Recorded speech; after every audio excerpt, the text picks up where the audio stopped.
आप बात किस तरह से लोगों से कांटेक्ट किस तरह से करते हैं? बिकॉज ऑब्वियसली आपको उस तरह से नज़र तो नहीं आता, लेकिन लोगों को मैसेज करना, टाइप करना, how do you do it? क्या कोई टेक्नोलॉजी आप उस पर बात कर रहे थे? जी, ये जैसे मैं आपको दिखाऊं, अगर आपका कैमरामैन देख सकता हो जी, ये मोबाइल है, अब ये बोलता है। अब इसके ऊपर मैं बोलने वाला है, इसके अंदर वॉइस ओवर का फीचर है। What application is this? ये इनबिल्ट होता है ये मैं उसी तरफ आ रहा हूँ। This is the voice over feature which was introduced by Steve jobs. अब आप देखें कि वो दुनिया से चला गया, लेकिन वो दुनिया को देख के क्या गया? आज से इस वही बात मैं करता हूँ, 100 साल बाद लोग कहेंगे कि शहबाज, मैं सोचता हूँ क्या देके गया दुनिया को, क्या डिफरेंस क्रिएट करके गया।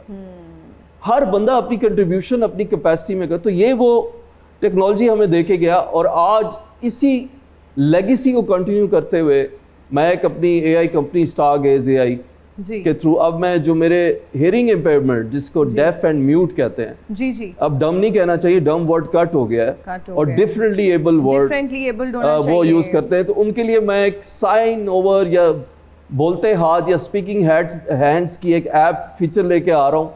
ताकि जैसे फॉर एग्जांपल आप नॉर्मल है, मैं डेफ एंड म्यूट हूँ जी, तो मुझे तो टेक्स्ट आएगा, तो मुझे तो जेस्चर चाहिए। तो जेस्चर कैसे आएगा मोबाइल के अंदर? वो तो टेक्स्ट, वो तो मैं अगर डेफ हूँ, आप भी डेफ है, तो म्यूट है, तो हम समझ सकते हैं, साइन लैंग्वेज करते हैं जी। लेकिन what about a normal person speaking with the deaf and mute? तो वो मैं आ रहा हूँ text to sign and sign to text. ये वो मैं ऐप लेके आ रहा हूँ, एक फीचर, ताकि पूरी दुनिया के जो डेफ एंड म्यूट है, not only in Pakistan, they will facilitate.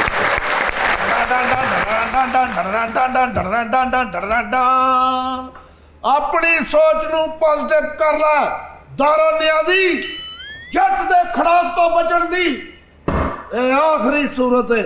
ये मारने की धमकियां देते थे, काटने की धमकियां देते थे, आज पॉजिटिव सोच पे बात कर रहे हैं। मौला जट मोटिवेशनल स्पीकर बन गया है दारो नियाजी। है ये गंडासे के साथ क्या मोटिवेशनल स्पीकर बनेंगे? इतना बड़ा आपने गंडासा उठाया हुआ है, क्या पॉजिटिव बातें करेंगे, क्या पॉजिटिव मैसेज देंगे इसके साथ?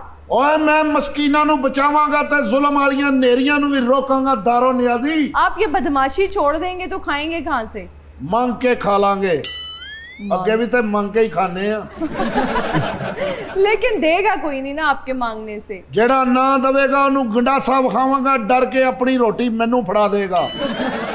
आप ना कोई जाएं यूनिवर्सिटी के स्टूडेंट्स को इंस्पायर करें, कोई लेक्चर दें वहां जाके, शायद आपको पैसे मिले वहां पे। मैं इसलिए तो स्पीकर बनया, क्योंकि स्पीकर जो लेक्चर दिंदे ने लाखों रुपया कमाउंदे ने। भाई ये जो शहबाज बलोच टाइप के लोग होते हैं ना, जो वाकई में मोटिवेशनल स्पीकर्स होते हैं, अच्छी बात करते हैं, लोग इनको सुनते हैं, वो तो समझ में आता है, शायद वो पैसे लेते नहीं लेते, ये मुझे नहीं पता। वो ऐसे लोग चार्ज बेसिकली जहाँ पे मैं जरूरत समझता हूँ, लेकिन वो फिर मैं अपनी फाउंडेशन में यूज करता हूँ। लेकिन अभी तक 13 इयर्स में मैंने ना ही किया है। सर जी मैनू भी दसो चार्ज किवें करदे ने? मैनू अपनी पनाच ले लो ते मैनू चार्ज करना दसो। फिर भुखे मरांगे दूए। तैयार हो फिर? क्योंकि भुखे तुहाडे नाल असीं रवांगे, क्योंकि जेडे साडी रखवाली करदे ने उन्हां दी खातर असीं भुखे भी रह सकदे हां। बेशक। ते मैनू तुसीं कदों अपनी शागिर्दी च लै रहे हो सर? आप हमारी शागिर्दी में आ चुके हो। ओए आ चुके हैं। मोटिवेशन सेशंस आपसे करवाएंगे और आपने मोटिवेट करना है बच्चों को कि बड़े होके आपने जो है ना हिम्मत नहीं हारनी, और ये गंडासा आपकी पावर है, यानी कि पावर ऑफ कलम है ये। ते सर मैनू कोई जरा किताबां दे नाम ते दसो जेड़ियां मैं मार्केट चों लैके पढ़ के मोटिवेट की हुंदा स्पीकर बन जावां। पहली मेरी 3 किताबें आपके लिए हाजिर हैं। केड़ी? सामने पढ़ी है। एक है the journey from sight to vision. अच्छा, आप मेरे पीछे रिपीट करें। ये तो मेरा अब्बा भी नहीं कह सकता। ये 3 किताबें हैं जो मेरे लिए लाई हैं सर। पहली की क्या जाए? The journey from sight to vision. Germany है ते लिख के। जर्मनी नहीं, जर्नी। ਇਹਦਾ मतलब की है कि सब दा भला सब दी खैर। बिल्कुल यही मतलब है सर। तो आप इनके साथ खपते रहेंगे, इनको समझ? नहीं, मुझे अच्छा लगता है कि मैं इनको आज एक लफ्जी नॉलेज दे चुका हूँ। सर ਤੁਸੀਂ ਮੈਨੂੰ WhatsApp ਨੰਬਰ ਦੇ ਕੇ ਜਾਣਾ, ਮੈਂ ਤੁਹਾਨੂੰ ਬਹੁਤ ਤੰਗ ਕਰਾਂ जी व्हाट्सएप आपको बिल्कुल आपके ਕਿਉਂਕਿ पास है। ਮੈਨੂੰ ਨਾ वर्ड्स नहीं आते अंग्रेजी मैं आपको अपना कार्ड दे देता हूँ, ये ले कार्ड। नगद देने लगे नहीं नकद नहीं, ये समझे ATM कार्ड है। अच्छा ओह, ये वाला वाह। ठीक है सर, ਮੈਨੂੰ इजाजत ਦਿਓ। बहुत मैं शुक्रिया ਮੁਗਲਪੁਰੇ ਜਾ ਕੇ ਨਸ਼ਈਆਂ ਨੂੰ ਵੀ ਤਰਬੀयत ਦੇਣੀ ਹੈ। बिल्कुल। अल्लाह दे बहुत अच्छा लगा शहबाज बलोच साहब आज आपसे बात करके, इंटरेक्ट Same here, करके। thank you very आप much. इंस्पिरेशन है बहुत सारे लोगों के लिए, यूथ के लिए, यंग लोगों के लिए, I think every age group. आप जिससे भी बात करते हैं आपकी बात जो है वो वाकई तासीर रखती है और दिल में उतर जाती है।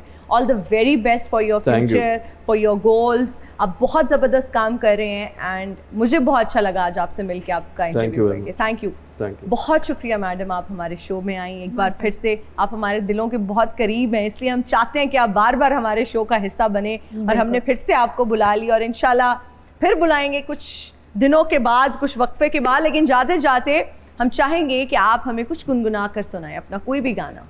हो बस वे ढोला तू अखियां दे कोल कोल, बस वे ढोला तू अखियां दे कोल, रो सामने वे रो सामने, चनावे मुँह बोल पावे ना बोल, बस वे ढोला तू अखियां दे कोल कोल। वाह वाह वाह वाह वाह वाह, क्या बात है, बहुत खूब। शब्बर रहा चर्चा तेरा कल चौधरी।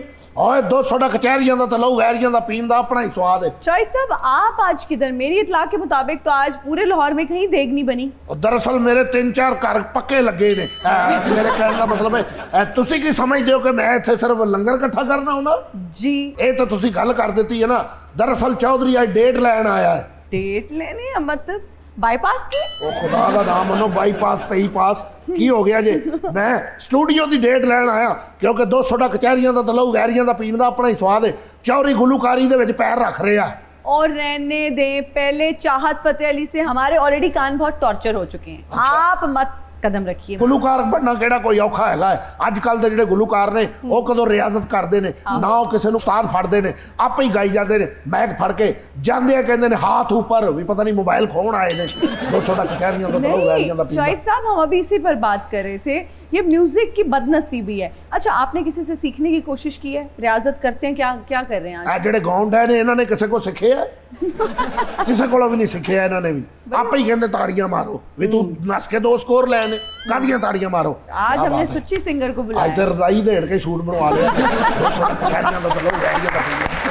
ਹਮੇਰਾ ਜੀ ਤੁਸੀਂ ਫਿਰ ਡੇਟ ਦਿਓ ਮੇਰੇ ਨਾਲ, ਇੱਕ ਤੁਸੀਂ ਗਾਣਾ ਕਰ ਲਵੋ, ਇੱਕ ਐਲਬਮ ਕਰੋਗੇ ਤੇ ਮੇਰੇ ਐਲਬਮ ਦੇ ਬਰਕਤ ਪੈ ਜਾਏਗੀ। 200 ਦਾ ਕਚਹਿਰੀਆਂ ਦਾ ਤੇ ਲਹੂ ਵੈਰੀਆਂ ਦਾ ਪੀਣ ਦਾ ਆਪਣਾ ਹੀ ਸਵਾਦ ਹੈ। बस यही गाना बना लेने, दूध सोडा पीने का अपना ही मजा है, ज्यादा ठीक है, ज्यादा हिट होएगा। वो शायद आप पे तरस खा के तो कुछ कर लें, लेकिन मुआवजा वो फिर भी ले लें। ਮੈਂ ਤੇ ਹਮੇਰਾ ਜੀ ਨੂੰ ਸਿਰਫ ਮੈਂ ਬੂਰੀ ਮੱਝ ਦੀ ਮੈਂ ਇਹਨਾਂ ਨੂੰ ਬੌਲੀ ਪਿਆਵਾਂਗਾ, ਇਹੀ ਮੇਰੇ ਕੋਲ ਹੈ ਬਸ ਕੁੱਲ ਕਾਇਨਾਤ। हैं? बस फिर मैं ਤੁਹਾਡੇ ਨਾਲ ਬਾਅਦ ਚੋਂ ਗੱਲ ਕਰਨੀ ਹੈ, ਜੇ ਸਾਰੇ ਲੋਕਾਂ ਸਾਹਮਣੇ ਥੋੜੀ ਡੀਲ ਕਰਨੀ।